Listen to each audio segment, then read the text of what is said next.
Hello दोस्तों, मैं हूं शिशिर और आप देख रहे हैं इंग्लिश पेज। दोस्तों, मेरी वीडियोस करती है आपकी वोकैब को एनरिच, आपकी कम्युनिकेशन स्किल को इम्प्रूव और साथ ही साथ करती है मदद ताकि आप कर सकें अपने बोर्ड एग्जाम्स में better perform.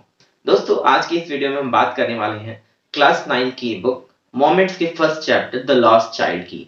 The lost child एक बेहद ही खूबसूरत तरीके से लिखी गई कहानी है, शॉर्ट स्टोरी है, जिसे आज हम पढ़ेंगे। Let's start the lesson now.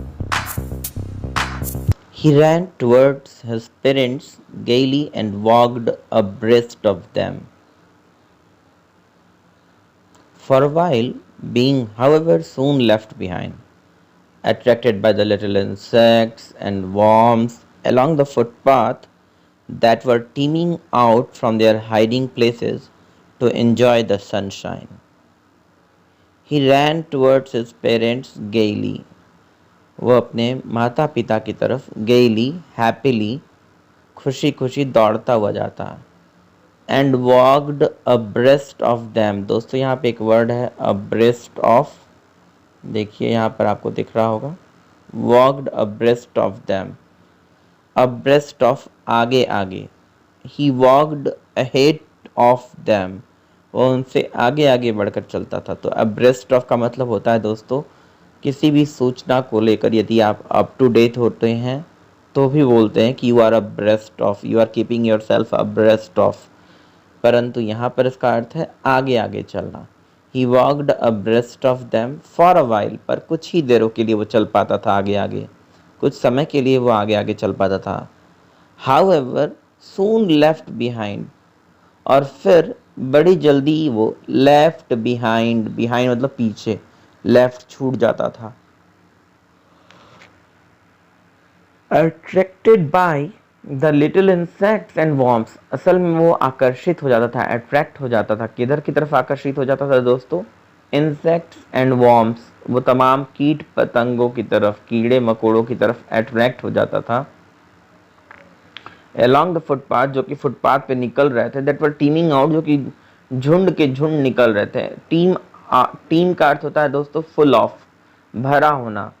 तो they were teeming out, they were coming out in a great number, in masses, वो बड़ी संख्या में कीड़े मकोड़े बाहर आ रहे थे। फ्रॉम देयर हाइडिंग प्लेसेस, अपने हाइडिंग प्लेसेस, हाइडिंग प्लेसेस छिपने की जगह से बाहर निकल कर आ रहे थे। और वो क्यों आ रहे थे दोस्तों बाहर कीड़े मकोड़े फुटपाथ पर?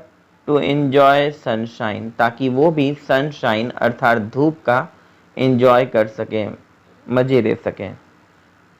तो वो बच्चा कुछ देर तो आगे आगे दौड़ के चलता, पर जल्दी ही पीछे छूट जाता, क्योंकि वो कीड़े मकोड़ों को फुटपाथ पे देखने लगता, जो कीड़े मकोड़े बड़ी संख्या में अपने अपने हाइडिंग प्लेस से बाहर आए थे धूप का मजा लेने के लिए। Come child come, his parents called from the shade of a grove where they had seated themselves on the edge of a well. He ran toward them.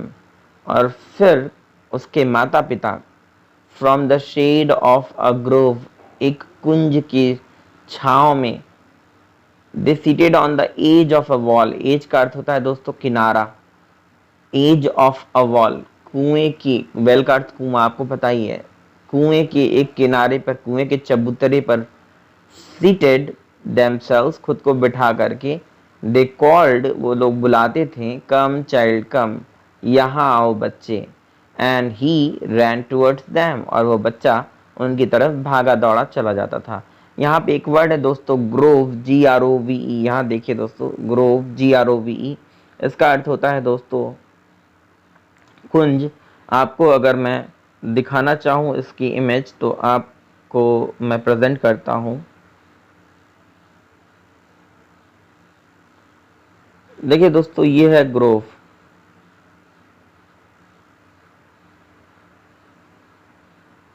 ये जो पेड़ पौधे चारों तरफ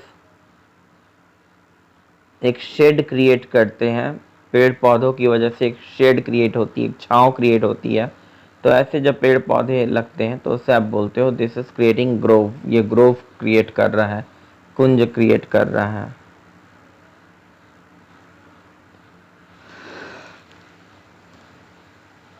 A shower of young flowers fell upon the child as he entered the grove, और जैसे ही वो उस कुंज की तरफ, जो वृक्षों की डालियां लदी हुई फूलों से छांव बना रही थी, जैसे वो वहां दौड़ता हुआ आया। Young flowers fail upon the child, तो यंग फ्लावर्स, ताजे ताजे जो फूल थे, फेल अपॉन द चाइल्ड, बच्चे के ऊपर गिर पड़े ऊपर से। And he forgetting his parents began to gather the raining petals in his hands। Forgetting his parents, और वो बच्चा अपने माता पिता को फॉरगेट करता हुआ, फॉरगेट का अर्थ होता है दोस्तों भूल जाना, अपने माता पिता को भूलता हुआ। बिगेन का सेकेंड फॉर्म है BEGIN, उसका सेकेंड फॉर्म बिगेन, और थर्ड फॉर्म बिगन BEGUN, और बिगिन का अर्थ BEGIN का अर्थ होता है दोस्तों शुरू करना, जिसका सेकेंड फॉर्म यहाँ यूज किया गया है, वर्ब का second form begin.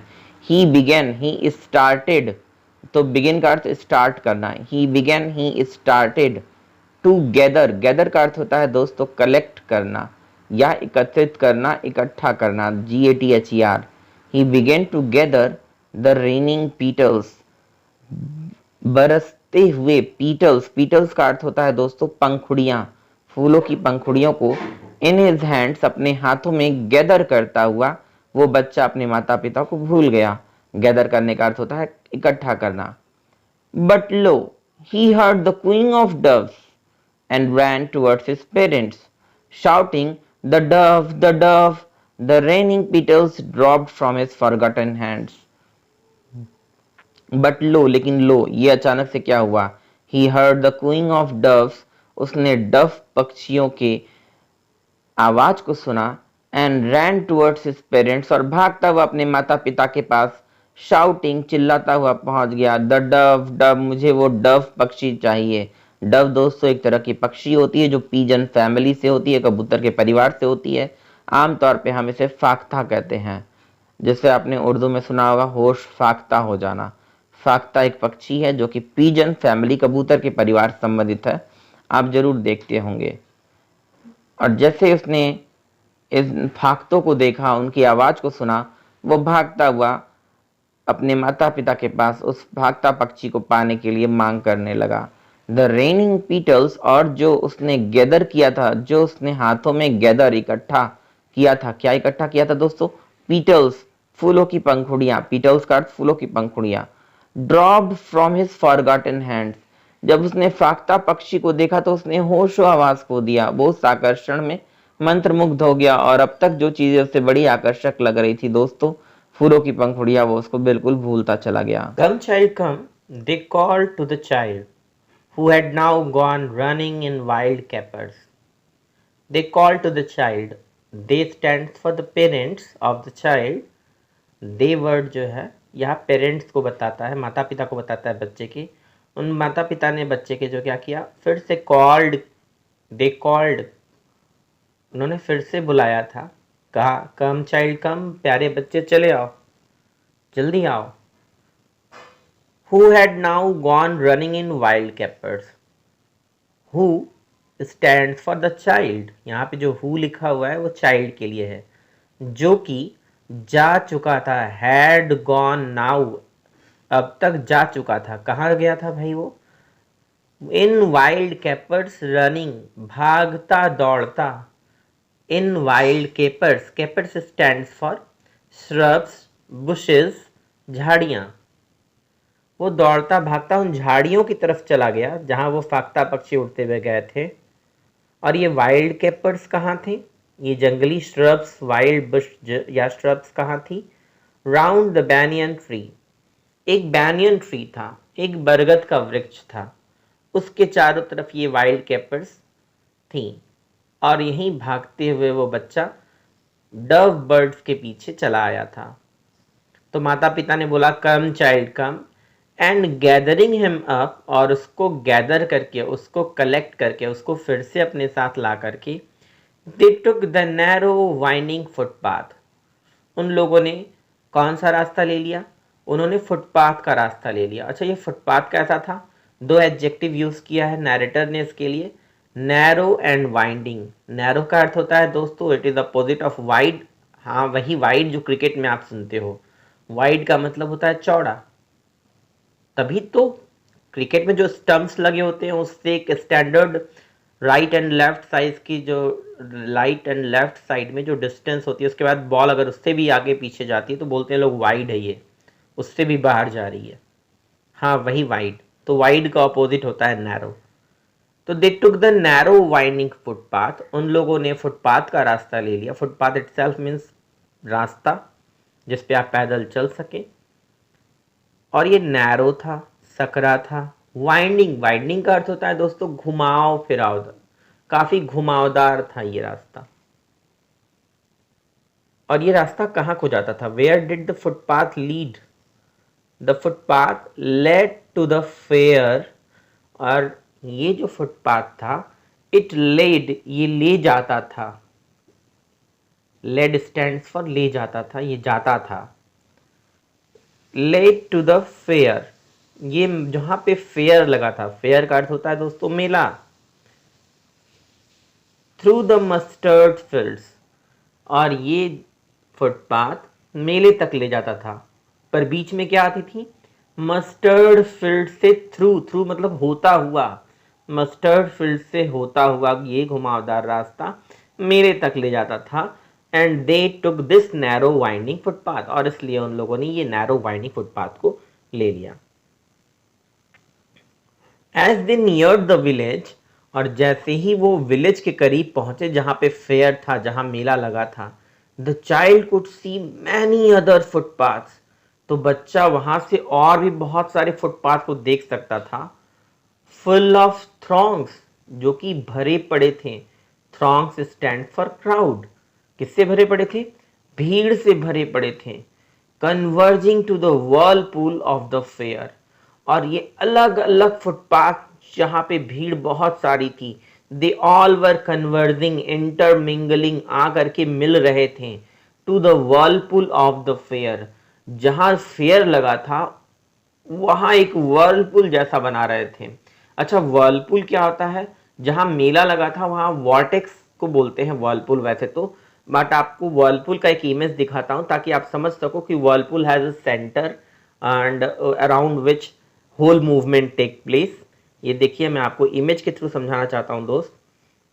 Late me show you the image of Whirlpool.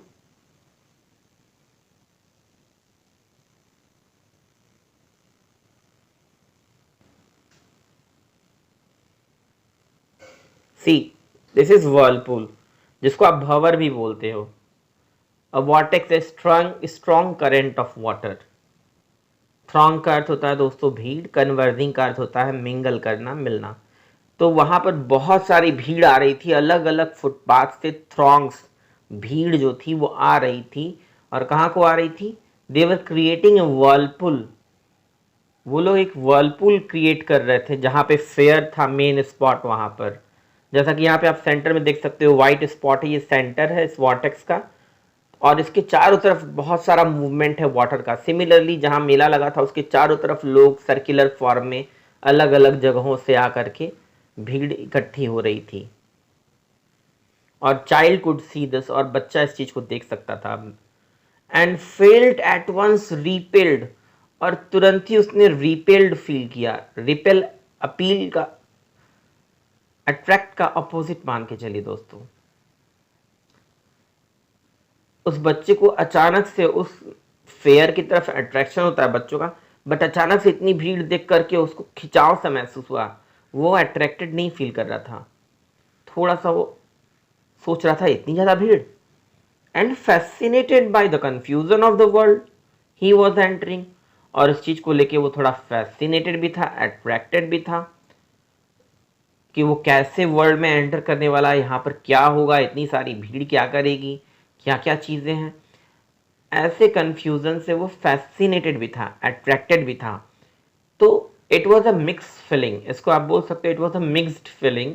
दोनों तरह के इमोशन थे। एक तरफ तो भीड़ को देख कर डर रहा था, वो नहीं जाना चाह रहा था अंदर, और दूसरी तरफ कंफ्यूजन था कि इतनी सारी भीड़ आखिर इस तरफ जा रही है, कुछ तो अट्रैक्टिव चीजें होंगी। तो it was just like that for the child. A sweet meet seller hawked gulab jamun, rasgulla, barfi, jalebi at the corner of the entrance, और जहां पे मेला लगा था उसके एक कॉर्नर पे एक sweet meet seller, sweet meat का अर्थ होता है दोस्तों मिठाई, वो चिल्ला रहा था रसगुल्ला, बर्फी, गुलाब जामुन ले लो। And a crowd pressed around his counter, और एक क्राउड परचेजर्स की, स्वीट मीट एंजॉय करने वाले लोगों की एक पूरी क्राउड उसकी दुकान के पास इकट्ठी हो गई थी, उसके काउंटर के पास इकट्ठी हो गई थी। At the foot of an architecture of many coloured sweets decorated with the leaves of silver and gold. और उसने क्या कर रखा था, अपने काउंटर पे कैसे सजा रखा था, एक आर्किटेक्चर सा बना दिया था, आर्किटेक्चर स्ट्रक्चर। उसने क्या किया था, मैनी कलर्ड स्वीट्स, बहुत सारी रंग की अलग अलग मिठाइयों को उसने इस तरह से सजाया था, आर्किटेक्चर उसका क्रिएट कर रखा था, स्ट्रक्चर बना रखा था। आपने देखा होगा ना, मिठाइयाँ सजा कर रखी रहती है मिठाई की दुकानों पर, तो वैसे ही वो अपने काउंटर को डेकोरेट कर रखा था, और अलग अलग तरह की मिठाइयाँ रंगों की थी, decorated with the leaves of silver and gold.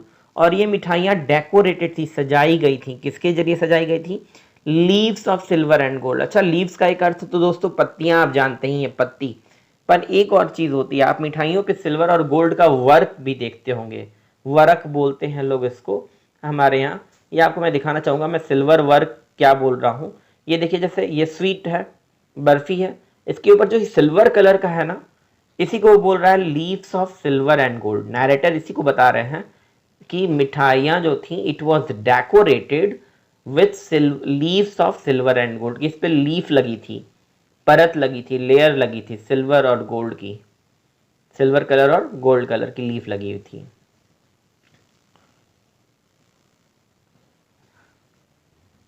The child stared open आइड, वो बच्चा स्टेयर करने लगा, घूर घूर के देखने लगा, ओपन आइड, उसकी आंखें खुली की खुली रह गई। एंड हिज माउथ वाटर्ड, और उसके मुंह में पानी आने लगा। फॉर द बर्फी, बर्फी के लिए। That was his favourite sweet, अरे वो तो उसकी फेवरेट मिठाई थी, barfi. I want that barfi, he slowly murmured, उसने धीमे से मरमर किया। मरमर का मतलब क्या बताया था मैंने दोस्तों, speaking in a very slow voice, बहुत धीमी आवाज में बात करना। जैसे कभी कभी क्लास में टीचर होते हैं और आप धीमी आवाज में अपने दोस्तों से बात कर रहे होते हो, तो एक्चुअली यू आर मरमरिंग, आप मरमर कर रहे होते हैं, है ना। और इसी मरमर, MUR का third form ED, second form ED, past tense और परफेक्ट पार्टिसिपल में ईडी लगता है। तो ही स्लोली मर्मर्ड, उसने धीरे से बुदबुदाया, बहुत धीरे से बुदबुदाया, बहुत स्लोली उसने कहा, आई वॉन्ट दैट बर्फी, मुझे वो बर्फी चाहिए। बट ही हाफ न्यू, पर उसको आधा तो पता था।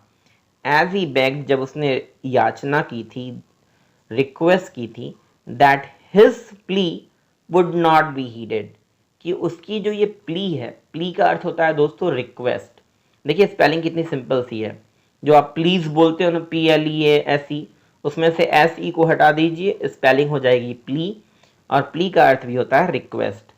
ही knew that his plea would not be heeded, उसे पता था कि जो उसकी प्ली है, रिक्वेस्ट है, वुड नॉट बी हीडेड, उसको कोई heed stands for attention, nobody would pay heed to his request, nobody would pay heed to his plea, कोई भी उसकी प्ली पर, रिक्वेस्ट पर हीड पे नहीं करेगा, अटेंशन पे नहीं करेगा, ध्यान नहीं देगा। अच्छा दोस्तों, आपने पुरानी फिल्मों में तो अक्सर सुना होगा, अनाउंसमेंट के दौरान अनाउंसर बोलते हैं, लेडीज एंड जेंटलमैन पे your, may I have your attention please, kind of thing. तो अब अटेंशन के लिए हीड वर्ड आपको मिल रहा है यहाँ पर, HEED, आप देख रहे हो, तो you can learn it from here. वैसे ही रिक्वेस्ट के लिए आपको एक और वर्ड मिला, PLEA, तो बड़े आसान से वर्ड्स हैं, आप आसानी से याद भी रख सकते हैं। तो he knew that his parents would not pay heed because his parents would say he was greedy. अच्छा, मम्मी पापा ऐसे तो मना कर नहीं देते हैं कि नहीं खरीदना है, कुछ रीज़न ही बताते हैं क्यों नहीं खरीद रहे हैं। तो उसको पता था कि वो अपने मम्मी पापा से जैसे ही कहेगा मुझे प्लीज़ वो बर्फ़ी खरीद दीजिएगा, उसके मम्मी पापा वुड से ये ज़रूर कहेंगे ही वॉज ग्रीडी, तुम कितने ग्रीडी हो, कितने लालची हो, मिठाई देखी नहीं कि रिक्वेस्ट करने लगे। तो इसीलिए बच्चे को पता था कि ये कह के मना कर देंगे mummy papa. So without waiting for an answer, और इसलिए without waiting for an answer, बिना किसी आंसर के इंतजार किए, ही मूव्ड ऑन, बेचारा वहाँ से भी आगे चल पड़ा। ए फ्लावर सेलर हॉग्ड, तभी उसने देखा कि एक फ्लावर सेलर जो फूलों के विक्रेता थे, हॉग्ड वो चिल्ला रहे थे, अपना सामान बेच रहे थे, a garland of gulmohar, a garland of gulmohar, अरे गुलमोहर के फूलों की माला ले लो। The child seemed irresistibly drawn, उस बच्चे को बहुत ज्यादा अपने आप को ड्रॉन फील कर रहा था। ड्रॉन मीन्स अट्रैक्टेड, बहुत ज्यादा आकर्षित महसूस कर रहा था। और ये कैसा अट्रैक्शन था? इररेजिस्टेबल, जिसे रेजिस्ट ना किया जा सके, ऐसा आकर्षण जिसे दबाया ना जा सके। इतना ज्यादा उसको आकर्षण हो रहा था फूलों की माला देख करके। He went toward the basket, तो बास्केट की तरफ गया। Where the flower lay heaved and half murmured, where the flowers lay heaved, जहां पे फूल जो थे lay heaved पड़े हुए थे, lay means पड़े रहना, heaved, heap का अर्थ होता है दोस्तों ढेर, यानी एक के ऊपर एक सामान रख दो तो heap क्रिएट हो जाता है। और यहाँ पे वर्ब के तौर पे या एडजेक्टिव के तौर पे इस्तेमाल किया है इन्होंने, V3 का इस्तेमाल एडजेक्टिव के तौर पे किया है। फ्लावर्स ले हीप्ड, फूल जो थे हीप्ड ढेर में पड़े हुए थे। तो वो बच्चा उस बास्केट तक गया एंड हाफ मर्मर्ड, और बेचारा फिर धीमे से बुदबुदाया, आई वॉन्ट दैट गार्लैंड, मुझे वो फूलों की माला चाहिए। But he well knew his parents would refuse to buy him those flowers, but बेचारे को अच्छे से पता था कि उसके पेरेंट्स वुड रिफ्यूज, रिफ्यूज का अर्थ होता है इनकार कर देना, मना कर देना, उसको मना कर देंगे, to buy him those flowers, उन फूलों को खरीदने से।